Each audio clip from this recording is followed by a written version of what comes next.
Good morning mga idol. Bago ra gyud ko naabot din sa bukid mga idol. Ako na pod balhinon si Lalay. Ang iyang anak ang iya inahan nga si Nunay. Hindi nakapatitiyon ni Nunay, Lay.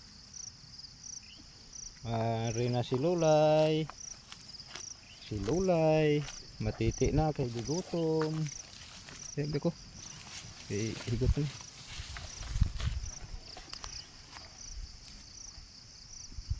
Yan mga idol, si Lalay, ang yang nanay, si Nunay. Yung isa mga idol.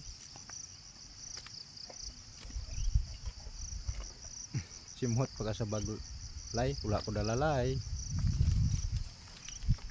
Yan lang mga idol for today's video. Thank you for watching.